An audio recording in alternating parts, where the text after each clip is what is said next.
What do you no longer believe in? Story 1. I no longer believe in finding the right time. If you wait for something to happen, you can always find an excuse not to start it. This only works if you are alone or if you don't care about sounding insane. Whenever I have to do some horrible task that fills me with anxiety, I will talk out loud. I read somewhere that when you talk, you jar your brain out of that cringe/anxiety/freakout spiral. So I have literally said, "Okay, time to call the tax guy. I am calling him now. Here I go. The phone is ringing." If the tax guy calls me, I literally say out loud, "I must pick this up," and I do.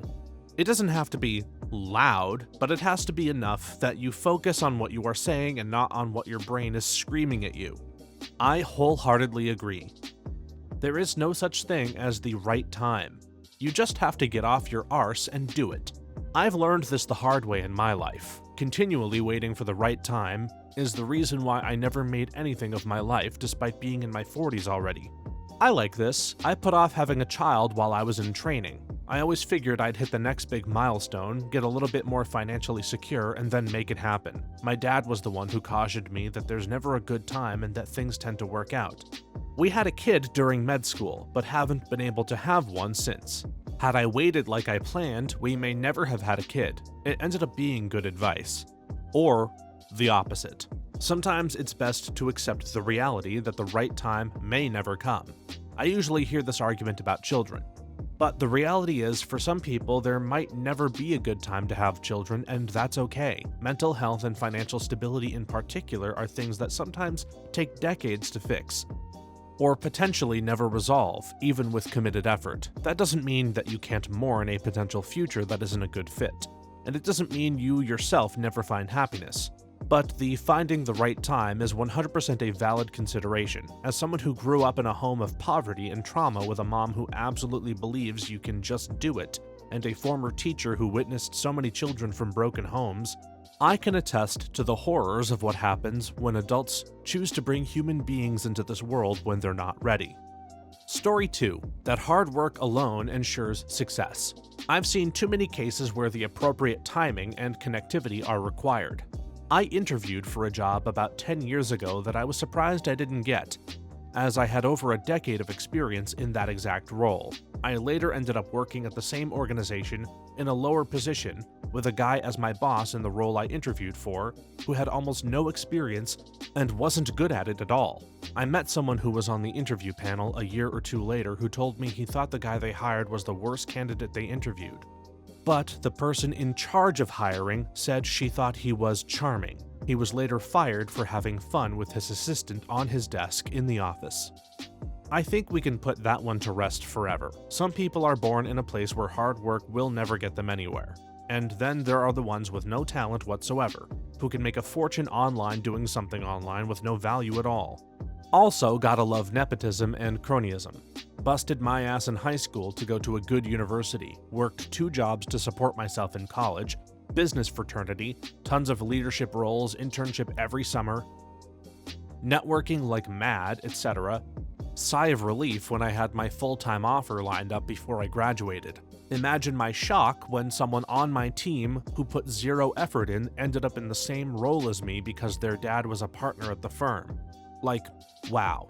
How come I didn't think of that before putting all that effort in?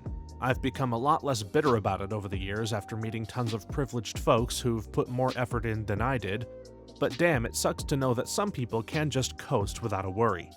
One of my old friends started becoming far more successful than I was, and for the longest time I was so jealous. They realized he was flipping cars and doing shiesty stuff, and even called to brag about a car he sold burnt down, and he wasn't going to give the money back.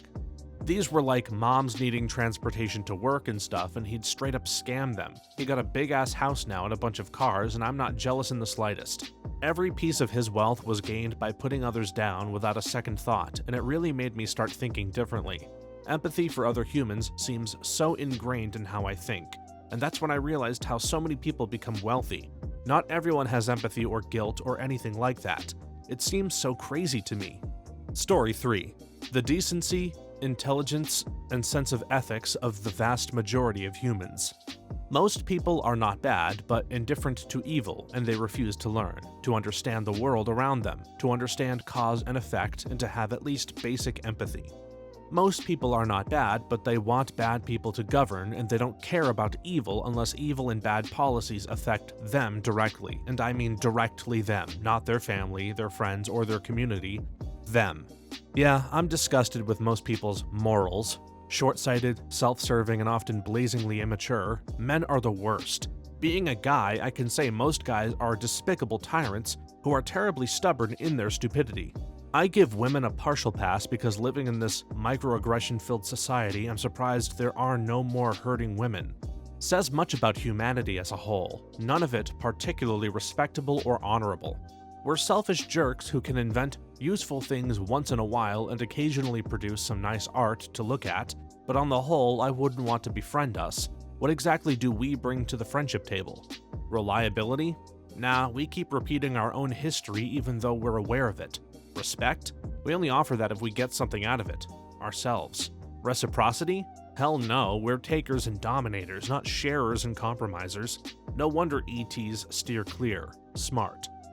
I wouldn't just limit that to evil, but everything really. Climate change, for example, I learned about climate change, the greenhouse effect, global warming, etc. in first grade. I'm 38 now, and we've known about this for decades and no one has cared. Until now, when it's a direct and imminent threat. It's all under the guise of, we have to protect the planet, making it seem like these people are somehow altruistic. They're not. They couldn't care less about the planet. They're only worried about saving their own asses and would sacrifice every other person to do it. Even when I was a little kid, people weren't good. Like, I always heard people say, I truly believe that deep down most people are good, and I literally never agreed, lol. I had a much more privileged life than most kids born into this world. But it was just clear to me that people were screwed up even just from watching kids be dicks and bully each other. I was an oversensitive kid, but this crap horrified me, and it was immediately apparent to me how mean people can be for no reason other than their own entertainment. But I'm 30 now, and every year I realize they're even worse than I thought. Of course, people also have a lot of positive qualities, but we evolved to have altruism. But the dark traits are a lot worse, and a lot more prevalent than I thought they were. I was 16 when I got my first job as a hostess at a restaurant. I figured it was pretty low-stakes stuff, and I still believed that if you just worked hard and cooperated with your coworkers, they'd return the favor and everyone's lives would be made easier. I especially believed my boss just wanted me to be friendly and pleasant and competent, show up on time, do my job well, and they'll at least pay me the $10 an hour and leave me alone. Well, no. Turns out it was a frickin' Game of Thrones to most of these people, lol. And my managers actively resented competency and honesty, and some weird hierarchical stuff compelled them to terrorize their underlings. I have a bachelor's and have worked in a bunch of different fields now, and while it varies a lot by the individual and the setting, it's crazy how insecurity and whatever other irrational nonsense rules basically everywhere. That's just a small example, of course. There is genuinely heinous abuse and evil in the world on a greater scale, but it's not just like people simply war with each other for freedom, or even things like greed. Or they kill animals just because they want the meat, which is the kind of evil I thought the world was about for the most part. No, it's like sadistic, Machiavellian crap, and it's so much more common than I thought. Story 4. Karma. Bad people do bad things and get away with it. Exactly. I too always had a problem with the concept of karma, to be honest. I don't know if it's because I haven't seen anything karma-like happening, because I've seen bad people who've bullied me all of my childhood or teenagehood enjoy the time of their lives at this point, and here I am struggling with my past and trying to get over what has happened, and they are there truly thriving in work and studies, and now no need to say that I don't know about their personal life and crap, true. I don't know that much because they never shared, but believe me, from what I've observed, when I visited their place, they're good. Makes me realize that people who don't care about others and really know how to step on others without caring even a little bit are the ones living their lives. And as someone who was weak and couldn't speak up in childhood is barely able to survive mentally, my parents could never even yell at that girl for bullying me, and compared to how strong and smart she is, really messes me up. Now that I see her, man, I wish to be as ruthless as her. She's enjoying her life. Yeah, people tell me all the time karma's gonna get somebody, but if karma was real, then bad people wouldn't be successful, and good people would never have anything that happened to them. But that's not how the world works, and karma is not real. It's just a fantasy. It's nice to think that they will get their comeuppance, but that's not how the world works. Although this is true, I feel like karma is somewhat true. People that do crappy things might get away with it, but most of the time their lives tend to be trash on a personal level unless they are mega rich. Then they get away with it fully. But an everyday person that gets away with small scams / cheating on partners tends to have crappy relationships, or if they scam for money, they tend to have terrible spending habits. I don't know, I think what you put out into the world, you get, not in a hippie way, but if you're in a bad mood and come off as rude to someone, most people will be rude back. If you are nice to that same person, they will tend to be nice back. Story 5. Those facts matter. Narrative is more important. This isn't talked about nearly enough, and it's massive. It's massively important and explains so damn much. Large amounts of people care about narrative, not fact. Don't we all? We have an internal narrative and seek out things that support it. The problem lies when someone takes a common internal narrative and over time warps it to include ideas that manipulate people. Like many people believe in common sense. To manipulate people, you just have to apply the term common sense to increasingly absurd ideas until they believe the absurd ideas are common sense. Adding to this, it's the common belief that everyone else is easily misled by narratives over facts. Instead of being a rational and logical person like I am, everyone on the other side of inserts debate is just following their feelings and propaganda. But I know better. I only care about facts. No, you don't. You're a sheep, just like all the rest of us, and when someone you want to be telling the truth tells you something that validates your beliefs, you will not critically analyze it as much as the inverse. We all do this, and it's incredibly frustrating seeing people whose views I share thinking they're immune to it just because I'm right though. Story 6. The belief that people can influence others. I have learned that people just want to improve themselves. You cannot do it for them. I like the saying, it's hard to change yourself and even harder to change others, since it's a reminder that the most direct way I can improve the world is to be a good example of a decent and compassionate person. Yes, the funny thing is, when you confront conspiracy theorists with factual information, the opposite reaction is observed instead of the desired outcome. Their identity is so intertwined with the theories that their brain goes into a defensive mode, which will result in an aggressive emotional response. As if they want to be open-minded and look at the data, it would mean their foundation of identity is taken away and would crush their self-image. Story 7. That you won't have a calculator in your pocket. Screw you, math teacher. I remember when debit cards were becoming widely used and we spent multiple days in math class learning how to balance a checkbook. I told my teacher that by the time we are adults, it's going to be as simple as checking your account on the internet. Ridicule was the response. They even said checks were easier. You were told that to give you an excuse to learn how to do basic math in your head. Not being able to do basic math in your head is about the math equivalent of living in your parents' basement and having them do your laundry when you're 30. Now imagine that someone felt the same way about laundry as people do about being able to do basic math in your head and being proud of it. That's what this is. Story 8. Purchasing mass amounts of Beanie Babies would be a wise investment and virtually guarantee a comfortable and prosperous future. My mom collected, bought, and sold and traded Beanie Babies for about 5 years, and man, she frickin' did it right. She would use my brother and I, 4 and 10 respectively, when she started, to her advantage. We would creep up to the front of the massive crowd of weirdos at the Hallmark store and thanks to our mother's training, knew exactly which ones to grab once the doors were open. Seriously, think Black Friday status. These people were not joking around. If some monster of a woman tried to snatch the Garcia bear or what have you that I tracked down, my mom would say really loudly, "Are you stealing from my child?" And they would sheepishly back off, not knowing my mom was going to turn around and sell that crap on eBay. Don't even get me started on teeny beanies, sold as McDonald's kids' meals toys. I can't even look at a chicken McNugget without feeling deep regret and shame. The final straw to her Beanie Baby craze was me hysterically crying while simultaneously choking down a 4-piece chicken McNugget, don't waste food, and saying something like, "I never want McDonald's again." She ended up making about $75,000 on the whole thing, 15 years later, and they still give all the cousins Beanie Babies for birthdays. Collectibles are only worth something if people don't know how to collect them. The reason all those old baseball cards are worth something is because 99% of parents back in the day would just throw them away when the kids grew up. But now, everyone saves them so they aren't worth crap. Look at Matchbox cars and stuff too. Same thing. It only works when everyone thinks they're worthless and throws them away. The real kicker will be in 40 years when Beanie Babies make a comeback after everyone has long since gotten rid of theirs after giving up. Story 9. Eggs are bad for you. No, wait. Eggs are good for you. Correction, eggs are bad for you again. Or are they? It was thought that eggs were bad for you because of the cholesterol in them. Turns out dietary cholesterol doesn't really affect serum cholesterol levels, or at least not enough to be a concern.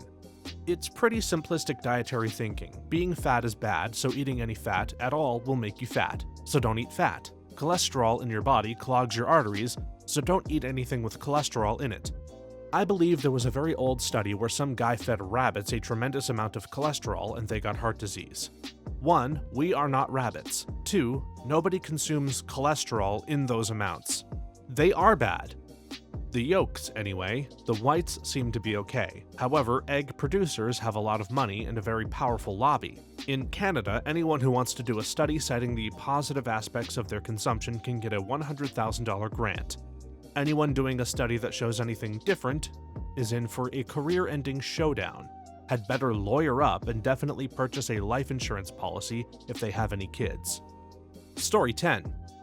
I remember there was a big concern that children's backpacks were getting too heavy and affecting their backs. There was a discussion that perhaps between the papers and books, younger children were being given too much homework. I haven't heard anything about it for many years now. I remember weighing my backpack in high school one year and learning it was 35 pounds. Trouble was, I had to carry it every single day since my locker was on the opposite side of the school than all my classes, and they had recently shortened the passing periods to 3 minutes. 3 minutes in an overcrowded school was just enough time to try to dodge through people and walk quickly to the next class. I would have put stuff in the locker at the end of the day if the buses hadn't had a tendency of leaving about 5 minutes after the bell rang, so for one whole year I had to carry every book, notebook, folder, binder, etc. on me. This was my sophomore year. I had gotten lucky freshman year. Junior year, a friend was nice enough to share his locker when I got unlucky again with locker assignments, and last year I finally got a locker near my classes. Actually, the no homework thing is still very much alive. There are more and more people in education that are saying this is the way to go, and several large studies that point to it being a complete waste of time, and in some cases causes more damage than anything else. In fact, one of the schools in the district I work for does not give any homework to the kids at all. Story 11. 1 terabyte is plenty. My family's first computer was a top-of-the-line $2,500 1994 Packard Bell. It had 8 megabytes of RAM and an 800 megabyte hard drive. My current computer has 32 gigabytes of RAM, 1,000 times more than the first computer, and 4 terabytes of hard drive space. My dad was always one to think long-term, so when we were getting our first computer back in '97, he asked about the expanded storage option. They asked him why he would want it, and that he'd run the local bank off what he was asking for. Can't remember exactly, but it was something like 4 gigabytes, and that it was unnecessary. He said, "I'll take it anyway." Took nearly 10 years to get him to upgrade. Sure, we have enough storage on that thing to run the bank. My first PC had an 80 meg drive. My mom, when we were buying it, asked if we needed to get the 3.5-inch discs. Not wanting my mother to spend any more than she already had on the computer, said, "Mom, 80 megs is like this huge cavern. I'll never fill that." Until cloud services became popular and reliable, I'd topped out at something like 5 terabytes. Story 12. Phones would get smaller and smaller. I would say they were right. These new devices hardly deserve to be called phones anymore. A phone is something you use to call people. It's not much more than a speaker and a microphone these days. These other devices, though, they're calculators, they're cameras, they're for texting, checking the weather, reading and writing emails, reading books, playing games, watching movies. We made a great device to put a TV in our pockets, and then we stuck a tiny microphone and a speaker on it so that it can replace our phones. So our phones got so small that they no longer exist. Story 13. Body wash is for women. This was a weird one. I remember when they started making body wash for men. They had to do those weird, hyper-masculine campaigns to convince you it was okay. My first bottle of Old Spice actually said "won't wash away testosterone" on it. My husband still believes this. I just don't think there's any way I can convince him that his crappy, cheap bar soap is drying out his skin. He also thinks super dry, squeaky clean skin is good for acne and face wash/moisturizer is only for women. Funny thing is, he did consider getting Proactive, which I think is a waste of money if you haven't even tried a proper face routine.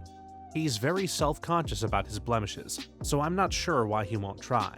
I did get him to use a loofah, but he insisted on using bar soap with it. Story 14.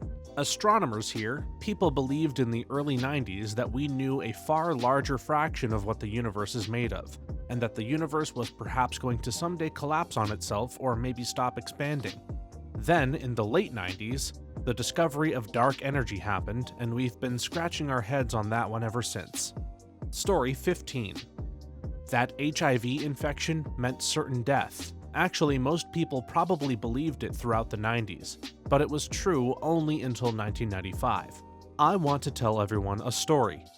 When I was 25 in the summer of 1996, I had been hanging out with this guy who dealt MDMA. Because he liked me, he would give it to me for free. We had a beautiful summer. One Sunday afternoon, after rolling all night at his house, we were moving slowly. He starts complaining to me about a really sore throat. He went to the doctor the next day and the doctor diagnosed him with candida. Basically told him he had a mushroom growing in the back of his throat because his body had no immune system and couldn't fight off yeasts or whatever. He diagnosed him with full-blown AIDS right on the spot. After they did my friend's blood work, they found out he had 3 T cells left. I thought for certain that my friend would die. Weeks went by and his doctor put him on the new protease inhibitors. A year later, his T-cell count went back up to normal, and he had gained weight. It was a complete turnaround. My friend had come back from the brink of death after a timely medical intervention. If he had been in a worse state a few months earlier, he might not have made it at all. So there really was a cutoff line right in the middle of the 90s, where the viciousness of HIV started to subside. Sometimes it blows my mind thinking about it. There's this great story in the documentary We Were Here, told by a guy who ran a flower shop on a corner in San Francisco. For years, he'd watched guys walk by the shop and they'd get skinnier and less healthy, and then they'd have a cane, and then they'd be in a wheelchair, and then after a while, he'd just never see them again. And then in 1996, there was a guy who used to ride his bike past the shop, but who had gotten sicker and sicker just like the guys had for 15 years. Except suddenly, one day, he wasn't in the wheelchair anymore. And then, he didn't have the cane either. And pretty soon he was back up on his bicycle again. Yay for science, huh? I really recommend that documentary to anyone who hasn't seen it. Story 16. That being an IT guy guaranteed you an awesome career for the rest of your life. Sigh. So true. Graduated 2000, 7 job offers. PwC Consulting, Anderson Consulting, Arthur Anderson Consulting, T. Rowe Price IT, can't even remember the others. Took a $42,000 job with AC. It became Accenture. Spent the next 12 years humping a cube desk job with 2 laptops, crazy hours to eventually make it to like $110K. Left the IT world 3 years ago after hoarding my money for the last 8 years. I couldn't believe that in my 3rd year of my career I was already using spreadsheets to plan my exit/retirement. Went to culinary school a few years ago. I am way happier now. I garden a lot, I cook a lot, and I spend a lot of time with my 5 and 4-year-old. Story 17. That parents should check all the candy on Halloween in case some evil neighbors decide to poison their children. The only reason we thought this? One guy. This dad claimed his kid died because the candy was poisoned. Nope, he killed his own child. Nobody has ever poisoned the candy. Just this nut job, and it was his own kid. So if we're going by that logic, kids should hide their candy from their own parents. I think there was also once a story about an aunt who poisoned her niece on Halloween or something like that, but your point still stands. It's not a stranger committing those crimes against kids. It's a relative, and the target is planned. In the 90s, there actually was a scare with people putting needles in pop cans. There was another time Tylenol bottles were poisoned, but people today aren't afraid of pop cans and Tylenol bottles, but they're still afraid of the candy of the neighbor on Halloween. This crap pisses me off, way more than it should, because of how scared parents are to let their kids do something fun. Halloween is dying more and more every year. I'm 18, and in less than a decade, Halloween went from every kid, ages 10 plus in the neighborhood, walking around by themselves, to no kid walking around by themselves because someone will take them. Also, basically all the kids are in before 9. The sun isn't even set yet, and no one decorates anymore. Halloween used to be so joyful. Story 18. Cracking knuckles makes you arthritic. Is that still a thing? Story 19. Cell phones would blow up gas stations. Isn't it the static electricity from getting out of your car that does that, or have I been living a lie? Probably the latter. Static electricity can spark a fire, yes. It's rare, it only happens a few times each year, maybe a dozen or less, I'd have to check. But it does happen. You can minimize the chance by not getting back in your car while you wait for gas to pump. The fabrics you're wearing rub against the seat material to generate the charge. Static is most susceptible to arcing when the air is driest, like winter. But even if you do spark, there would need to be a lot of gasoline fumes in the air to ignite.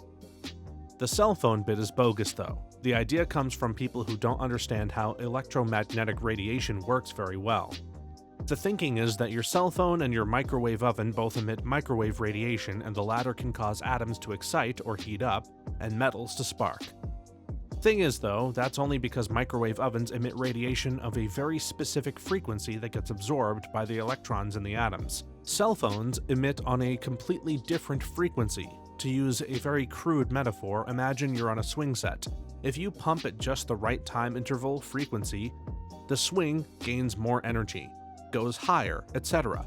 If you pump at the wrong interval, not at the peaks of your swing, no energy builds and you sit there bored and unexcited, thrashing about like a moron but not really building to anything. Source: taught physics for a few years. The danger from mobile telephones is not bogus, but it is less of an issue today. The danger comes from people dropping their phones in proximity to petrol fumes. This is a very real possibility of a spark forming when the phone battery falls off the phone. Most 90s phones had a simple clip holding the battery to the phone and would easily come apart. And yes, it was a genuine fire hazard. Today, not so much. Phones are far more likely to be in a protective case, and most don't have removable batteries. So while this rule hasn't really gone away, it isn't really policed as much anymore.